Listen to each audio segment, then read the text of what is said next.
하나님의 말씀은 이사야 12장 2절로부터 3절의 말씀입니다.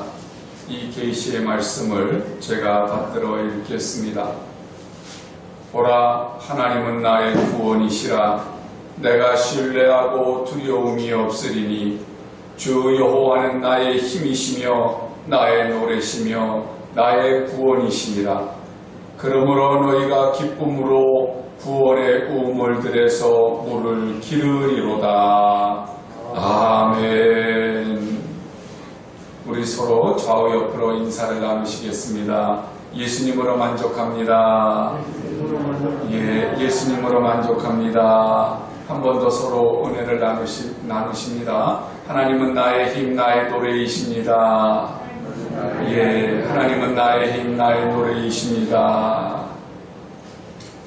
제주도 한라산을 등반을 하는데요. 어떤 사람은 막 기뻐서 웃고 즐기고 노래하면서 가다가 말고 주변을 보고 아름답다고 그렇게 얘기를 하고 사진도 찍고 저것 좀 뭐라고 사람들한테 막 그냥 풍경을 소개하기도 하고 그러면서 올라가는 사람이 있고요. 어떤 사람은 올라가면서 이 고생을 내가 왜 하는지 모르겠다고 사서 고생하는 거라고 이러면서 불평을 하면서 같이 올라가는 사람한테 이 미친 짓이라고 여기 왜 가느냐고 저 위에 가면 뭐가 있냐고 그러면서 같이 가는 사람한테도 내내 남 탓을 하고 그러면서 주변에 있는 경관은 보지도 못하고 힘들어 죽겠다고 그러면서 여유도 없고 그러면서 이제 그 올라가는 길을 이렇게 보기도 해요. 그런데 이렇게 한라산을 올라갈 때도 그렇고 어떤 산을 올라가든지 간에 어떤 마음을 가지고 올라가느냐가 그렇게 중요하잖아요. 올라갈 때 내가 정말 이 산을 즐겨야 되겠다. 아름다운 풍경을 봐야 되겠다 하는 그런 마음을 가지고 올라가는 사람과 처음부터 이거 왜 올라가느냐고 왜 이렇게 사서 고생을 하느냐고 그런 원망과 불평하는 마음을 가지고 있는 사람과의 생각은 엄청난 차이가 있거든요. 그런데 우리 인생도 그런 것 같더라고요. 뭐 돈이 많아서도 아니고 성공해서도 아닌데 어떤 사람은 인생은 살 가치가 있다고 인생은 참 아름다운 것이라고 그렇게 이야기하는 사람이 있는가 하면 좀 생활도 넉넉하고 또 성공했다고 소위 말할 수도 있는 그런 사람인데도 불구하고 차라리 태어나지 않는 게 좋을 뻔했다고 인생이라고 하는 거 정말 죽지 못하니까 그냥 사는 거라고 그러면서 그 인생길을 가는데도 어떤 사람은 아름답다고 즐겁다고 가는 사람이 있는가 하면 어떤 사람은 마지못해서 간다고 그러면서 원망하고 불평하는 사람이 있어요. 우리들이 신앙생활을 하면서 우리들은 어떤 마음을 가지고 계시나요? 물론 기본적으로는 우리가 하나님 나라에서 살던 사람들이 하나님 앞에 범죄함으로 인해서 쫓겨난 거잖아요. 아담과 하와가 에덴 동산에서 창조되어서 하나님과 함께 있었지만 그러나 범죄함으로 인해서 우리가 땅으로 쫓겨나게 되었고 이 땅은 수고하고 땀을 흘려야만 사는 그런 세상을 살게 됐어요. 우리 인생은 그렇게 사는 거예요. 그렇지만 말입니다. 그것을 형벌이라고 생각하고 인생을 사는 사람에게는 그 인생이 고달프겠지요. 그러나 우리가 그 내어 쫓김을 당했다 하더라도 우리들을 위해서 주님이 오셔서 이 고달픈 인생을 천국으로 바꿔주셨다고 믿으면 그러면 그 사람의 인생은 사뭇 아름답고 천국을 누리는 삶이 되게 될 겁니다. 예수님이 오신 목적은 비록 우리가 하나님 나라에서 추방을 당해서 이 땅으로 쫓겨남을 당했다 할지라도 주님은 우리가 사는 인생을 천국과 같은 인생으로 살게 하셨다가 그리고 천국으로 인도하게 하시려고 오신 거거든요. 빌립보서 4장 6절로부터 7절의 말씀을 보시면 아무것도 염려하지 말고 다만 모든 일에 기도와 간구로 너희 구할 것을 감사함으로 하나님께 아뢰라. 그리하면 모든 지각에 뛰어난 하나님의 평강이 그리스도 예수 안에서 너희 마음과 생각을 지키시리라. 그래요. 세상에는 모든 게 있어요. 염려할 것이 있어요. 두려워하는 것이 있어요. 그런데 주님은 뭐라고 말씀하시냐면 너희가 예수 안에 있다면 염려하지 말고 하나님께 아뢰라는 거예요. 그러면 하나님께서 우리의 생각과 마음을 지켜주신다는 거죠. 두려워하는 마음, 염려하는 마음이 아니라 평안한 마음, 기쁨을 누리는 마음, 감사하는 마음으로 말입니다. 구원이라고 하는 게 죽어서 천국에 가는 것이라고만 자꾸 거기에만 초점을 맞추라고 제가 그렇게 말씀을 안 드렸잖아요. 그죠? 지금 지난주, 그 지난주에도 계속 구원에 대해서 제가 말씀을 드릴 때 구원은 천국에만 간다고 생각하지 마시고 어떻게 하라고요? 주님과 내가 연합해서 내가 예수 안에서 사는 거예요. 그러니까 아직 내가 천국에 간 것은 아니지만 내가 천국을 누릴 수 있는 것은 내가 이제는 주님 안에 있는 거예요. 주님이 나를 다스리시고 내가 살아가는 목적이 다 주님의 영광을 위해서 사는 것이기 때문에 이제는 내가 그리스도 안에 있으면 그러면 하나님께서 어떻게 해주신다고요? 내 마음과 생각을 지켜주신다고. 하나님이 내 마음과 생각을 지켜주시는 게 바로 믿음이에요. 그러니까 원망하고 불평할 수밖에 없는 인생이었는데 예수 안에 있으니까 이 모든 게 뭐로 바뀌었어요? 감사로, 기쁨으로. 이 마음을, 이 생각을 하나님이 지켜주신다고. 그러니까 믿음이 있는 사람은 모든 상황과 여건이 정말 지옥 같은 상황임에도 불구하고 그리스도 안에 있으면 감사하고 기뻐하고 주님께 모든 걸 아뢰니까 새 힘을 얻게 되는 거죠. 이게 하나님 나라를 누리는 거예요. 우리는 보통 하나님 나라를 누린다 그러면 모든 게 다 잘 되는 거, 막 손 안 댔는데도 막 펑펑 일이 잘 되고 돈도 잘 벌리고 건강해지고 막 집도 막 그냥 좋은 집에서 살게 되고 이런 것으로만 생각하게 되는데 이것은 우리들의 너무너무 어린아이 같은 생각이에요. 하나님 나라의 삶은 세상에서는 어차피 고생 속에서 살아요. 그런데 이 고생이 즐거움으로 바뀌는 방법은 뭐예요? 하나님이 내 생각과 마음을 지켜주시는 거예요. 오히려 더 즐거운 모습으로, 오히려 더 기쁜 모습으로 말이죠. 오늘 성경 본문 말씀이 뭐라고 말씀을 하세요? 보라! 하나님은 나의 구원이시라. 내가 신뢰하고 두려움이 없으리니 주 여호와는 나의 힘이시며 나의 노래이시며 나의 구원이심이라. 그러므로 너희가 기쁨으로 구원의 우물들에서 물을 기르리로다. 그렇게 말씀하거든요. 지금 너희가 기쁨으로 구원의 우물들에서 물을 깃는다고 하는 말은 그 기쁨은 일시적인 기쁨이 아니에요. 잠깐 생겼다가 없어지는 그런 순간적인 기쁨이 아니고 계속되는 기쁨. 무엇이 있을 텐데 고생과 어려움과 우리를 두렵게 하는 것들이 있을 텐데 그런데 그것들에게서부터도 벗어나서 자유함과 평안함으로 우리는 기쁨을 누릴 수 있다는 거예요. 무엇으로? 내가 하나님을 믿음으로 말이죠. 왜냐하면 우리들이 살아가는 날을 쭉 보면 사실 우리들에게 지옥 같은 날이 많잖아요. 그럼에도 불구하고 그 지옥 같은 날에서 벗어났을 때 우리는 어때요? 기쁘잖아요. 감사하잖아요. 저도 정말 견딜 수 없는 힘들고 어려운 때가 있었거든요. 그런데 그 힘들고 어려웠던 때를 벗어나니까 하나님 은혜가 너무너무 감사해서 그 다음에는 말이죠. 어떤 어려움이 오고 어떤 고난이 와도 그때는 두렵지를 않아요. 왜 두렵지 않냐면 또 하나님께서 또 이기게 해주실 거니까. 또 새 힘을 주셔서 견디게 해주실 거니까.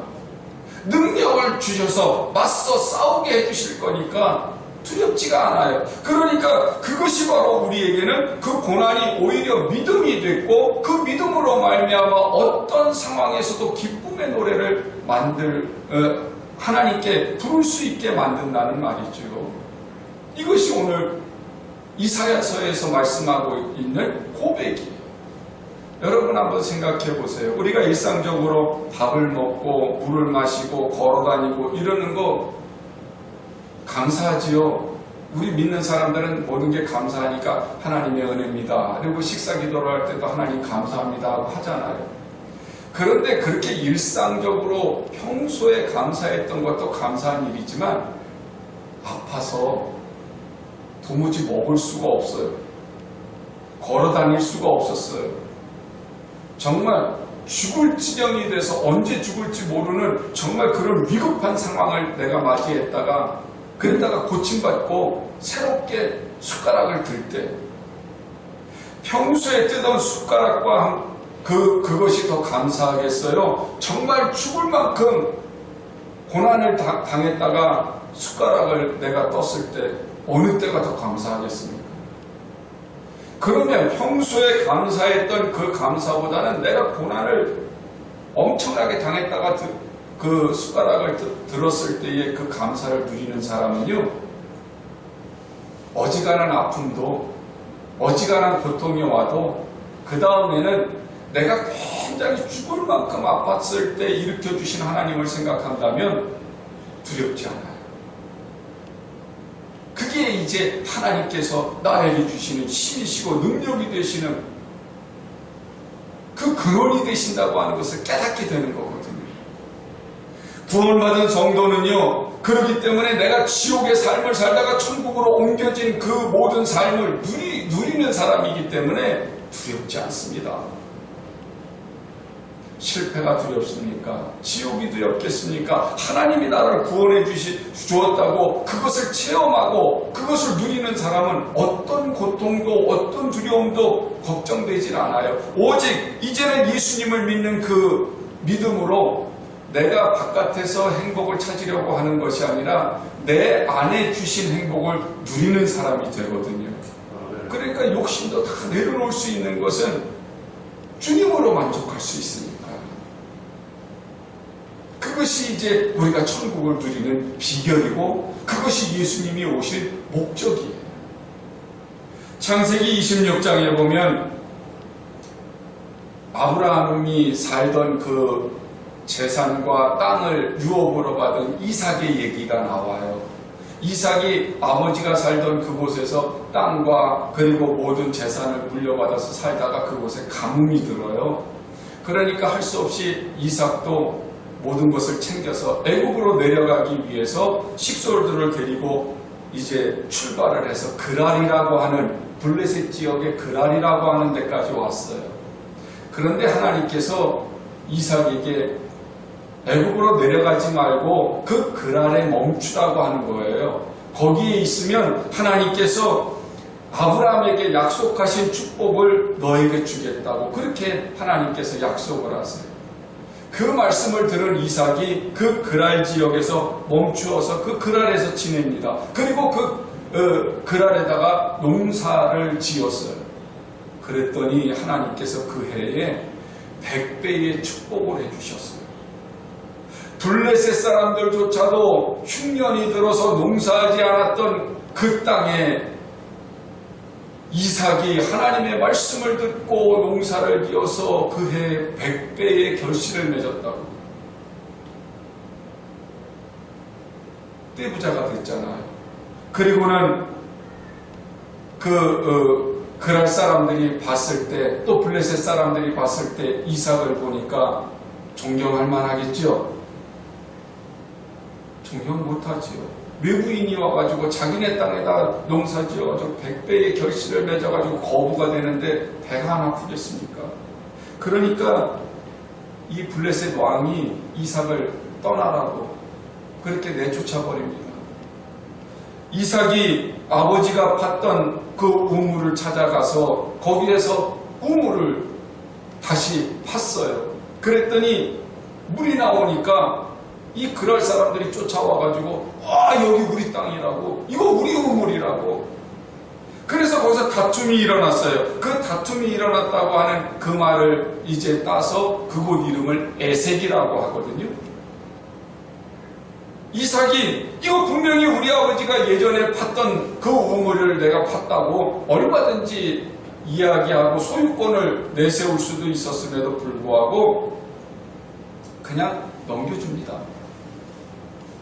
광야에서 물이라고 하는 것은 생명이에요. 그렇지 않아요? 자기가 데려온 식솔들도 많고 짐승들도 많아요. 가축도 많은데 그 우물이 없이는 어떻게 하겠어요? 그렇지만 그냥 자기네 거라고 우기니까 그냥 넘겨줘 버려요. 그리고는 또다시 아브라함이 옛날에 파놓았던 그 우물에 가서 또다시 그 우물을 팝니다. 그랬더니 그곳에서 또다시 물이 터져 나오는 거예요. 그랬더니 이번에도 그랄 목자들이 와서 또 이것도 자기네 거라는 거예요. 여기도 우리 땅이라는 거예요. 그래서 그곳을 적과의 싸움 신나라고 이름을 지어요. 그런데 거기서 또 다투거나 싸우거나 소유권을 주장하는 게 아니라 거기도 그냥 넘겨줘 버립니다. 여러분 한번 생각해 보세요. 2번이나 새로운 땅을 판 것도 아니고 옛날에 자기 아버지가 팠던 그 우물을 가서 판 건데, 그런데 거기 와서 또 자기네 거라고 뺏어가는 이 사람들을 보면서 화도 나고 얼마든지 미워할 수 있고 저항할 수 있지만 이삭은 그렇게 하지 않아요. 정말 바보 같지요. 그리고는 또다시 옮겨가서 또 우물을 파요. 이번에는 넓은 곳에 가서 우물을 팠기 때문에 그곳 우물을 르호봇이라고 지었거든요. 이제는 그럴 사람들이 쫓아오질 않아요. 사랑하는 여러분, 그 우물은 광야에서 생명줄인데, 그런데 이삭은 왜 그렇게 2번씩이나 양보를 하고 3번째로 가서 그 우물을 팠을까요? 사람들은 농사를 짓고 가축을 기르기 위해서는 우물이 있어야 된다고 생각을 했어요. 그 말은 맞지요. 사람의 눈으로 봤을 땐 맞아요. 그런데 이삭은요, 가뭄이라서 사람들이 농사를 짓지도 못하고, 그리고 우물을 필요로 할 때 자기는 농사를 지어서 100배의 결실을 맺었거든요. 누가요? 하나님이 맺게 해주셨잖아요.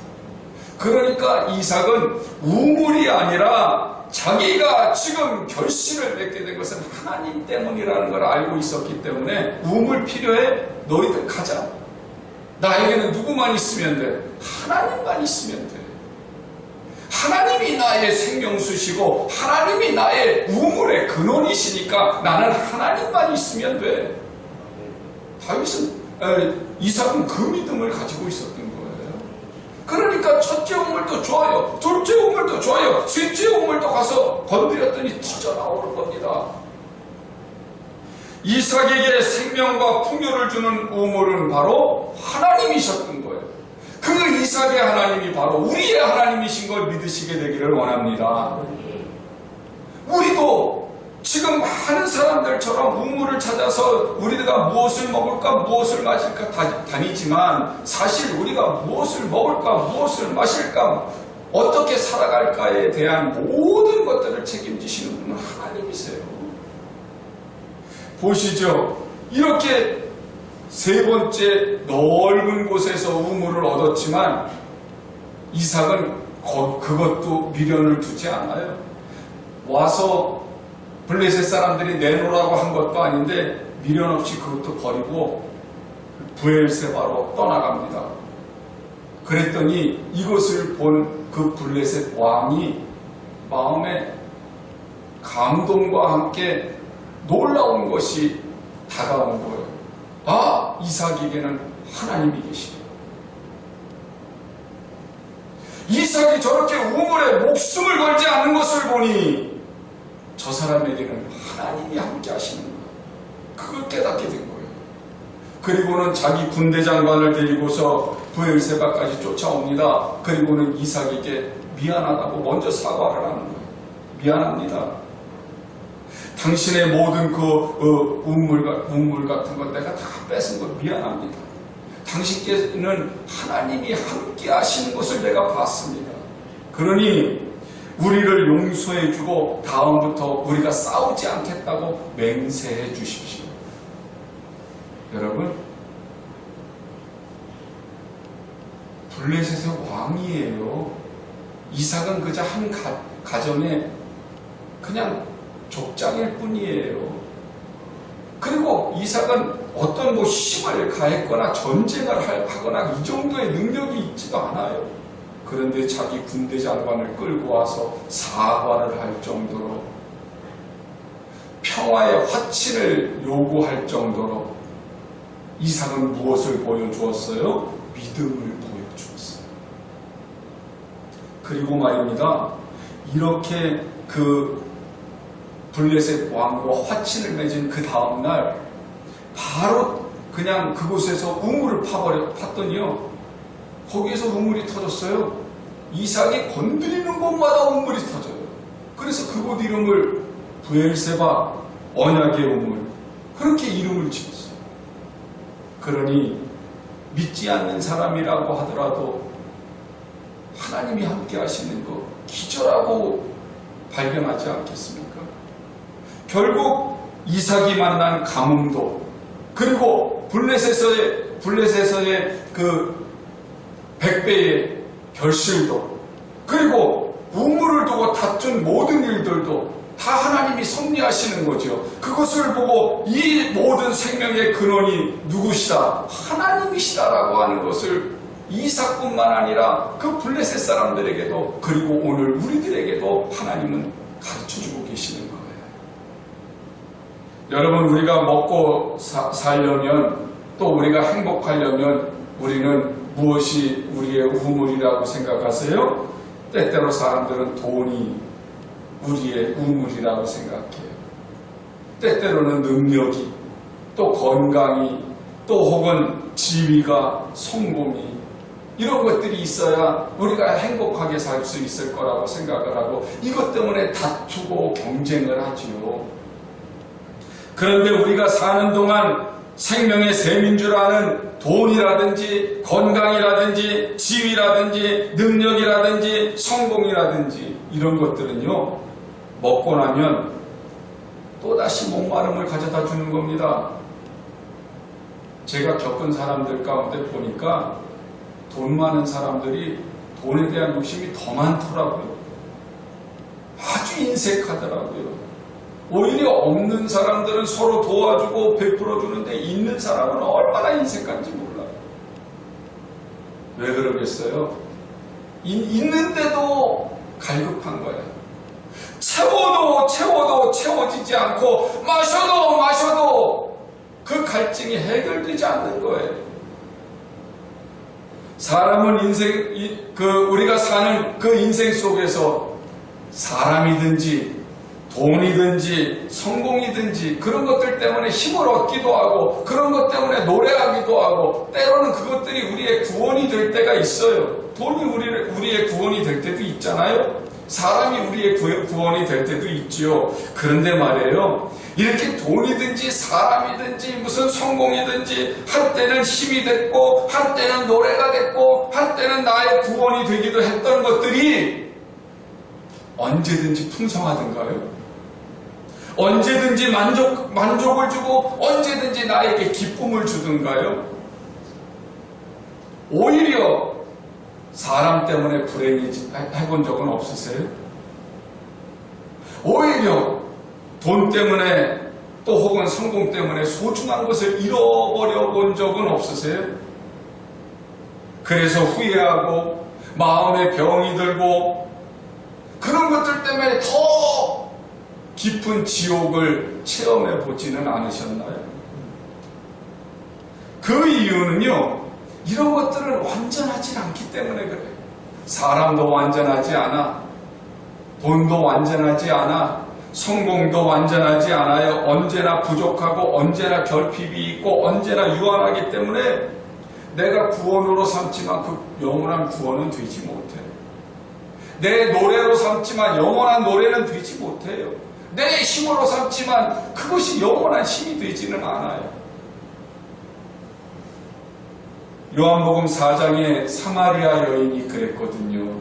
여러분 잘 아시죠? 사마리아 여인이요. 그 사마리아 여인을 보면 당시에 여인이라는 신분은 굉장히 천대받던 신분이었습니다. 근데 이 여인은 얼마나 불행한지 5번이나 결혼을 했던 사람이에요. 그것뿐이에요. 지역적으로는 어디에서 살아요? 사마리아라고 하는 데서 살아. 유대인들이 얼마나 천시하고 사람으로도 여기지 않았던 곳 사마리아. 그러니 이 여인은요, 여자라는 그 신분, 5번이나 결혼했다고 하는 거, 그리고 사마리아라고 하는 지역에서 산다고 하는 거, 이 여인에게는 지옥이에요. 그것도 보통 지옥이 아니라 엄청난 지옥, 참혹한 지옥. 그런데 이 여인에게 예수님이 찾아가셨어요. 육신의 목마름을 위해서 우물을 찾던 이 여인에게 이 물은 먹어도 또다시 목마르지만 내가 주는 물은 목마르지 않을 거야. 그러면서 복음을 전하세요. 요한복음 4장 14절의 말씀을 보면 내가 주는 물을 마시는 자는 영원히 목마르지 아니하리니 내가 주는 물은 그 속에서 영생하도록 솟아나는 샘물이 되리라. 사랑하는 여러분, 세상 것으로는 안 되는 거예요. 나의 노래가 되고 내 힘이 되고 내 갈증을 해결해 줄 수 있는 영원한 생명수는 주님밖에 없는 거죠. 우리 찬양 하나 할까요? 우물가의 여인처럼 난 구했네. 헛되고 헛된 것들을 그때 주님 하신 말씀 내 세매와 생수를 마셔라. 오 주님 채우소서. 나의 전을 높이느니라. 하늘 양식 내게 채워주소서. 넘치도록 채워주소서. 많고 많은 사람들이 찾았었네. 헛되고 헛된 것들을 주 안에 감추인 법에 세상 것과 난 비밀 수 없네. 오 주님 채우소서. 나의 전을 높이느니라. 하늘 양식 내게 채워주소서. 넘치도록 채워주소서. 아멘, 아멘. 정말 우리에게 필요한 우물은 하나님이세요. 하나님이 함께 하실 때 우리는 영혼과 육신이 가물거나 목마르지 않고 넉넉하게 살 수 있거든요. 그러니까 신앙생활이라고 하는 건 뭐냐? 하나님의 그 은혜의 우물에서 하나님이 주시는 그 은혜와 사랑을 퍼올리는 게 신앙생활. 이삭의 우물에 대한 말씀뿐만이 아닙니다. 성경 곳곳에서 나오는 모든 우물은 주님이 생명의 근원이시라는 걸 말씀하시는 거예요. 특별히 출애굽기에 보면 광야에서 이스라엘 백성들이 이제 물이 없어가지고 모세를 돌을 들어서 쳐 죽이려고 하잖아요. 그때 하나님께서 반석을 쳐라. 그러면 거기서 물이 나올 거라고 말씀을 하세요. 반석을 쳐서 물을 내라고 하는 그 말씀이 뭐겠어요? 그게 바로 하나님께서 생명의 근원이라고 하시는 것을 가르쳐 주기 위해서 반석에서 물을 내게 하시는 거죠. 고린도전서 10장에서는 반석은 그리스도시라 그러거든요. 그러니까 오늘 우리들이 이 세상을 사는데 정말 내가 주님 없이 살 수 없다는 사실을 다시 한번 깨닫고, 주님이 왜 오셨어요? 나를 풍성하게 하고 살리게 하시기 위해서 오셨다는 사실을 믿으시게 되기를 원합니다. 요한복음 10장 10절의 말씀을 보면 도둑이 오는 것은 도둑질하고 죽이고 멸망시키려는 것뿐이요, 내가 온 것은 양으로 생명을 얻게 하고 더 풍성히 얻게 하려는 것이라 그러거든요. 성경에서 사탄을 뱀으로 비유를 해요. 이 뱀은 틈이 있으면 들어가잖아요. 그리고 사람을 물어서 괴롭히잖아요. 이 뱀은 우리에게 와가지고 하나님이 주시는 기쁨을 뺏어가려고 하고 하나님께서 주시는 감사를, 평강을 다 파괴시키려고 하거든요. 그런데 예수님이 오신 것은요, 우리에게 뭘 주시려고요? 생명을 주셔서 더 풍성하게 하시려고, 순간마다 힘이 되게 해주시고, 그리고 찬양을 받으시면서 우리로 하여금 구원을 누릴 수 있게 해주시기 위해서 오셨다는 거예요. 맞습니다.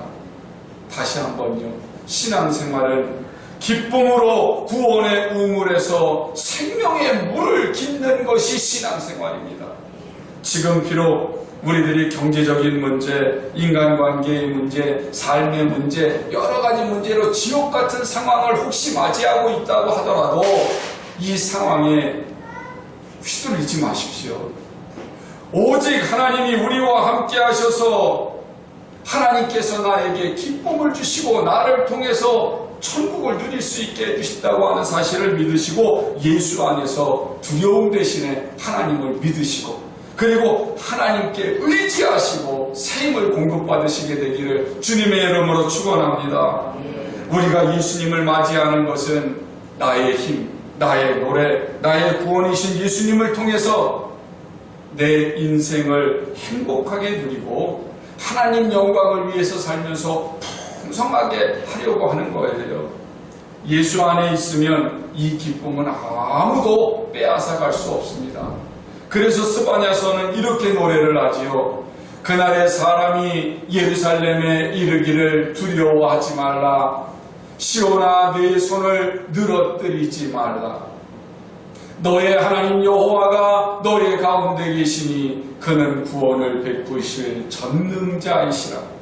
그가 너로 말미암아 기쁨을 이기지 못하시며 너를 잠잠히 사랑하시며 너로 말미암아 즐거이 부르시며 기뻐하시리라 하리라. 할렐루야. 우리가 하나님을 나의 힘, 나의 노래, 나의 구원으로 삼으면 하나님은 나를 하나님의 기쁨으로 여기시고 하나님의 백성으로 여기셔서 하나님은 우리와 동행해 주시는 줄로 믿습니다. 두려워하지 말라. 시온아 내 손을 늘어뜨리지 말라. 성경은 우리에게 얘기해요. 결단코 환경이나 상황에 휘둘리지 마시고, 두려워하지 마시고, 낙심하지 말고, 포기하지 말고 생명이신 예수님을 영접하시고 맞아들이셔서 진심으로 기쁨과 감사를 회복하시고 참된 천국을 마음껏 누리시게 되기를 예수님의 이름으로 간절히 축복합니다.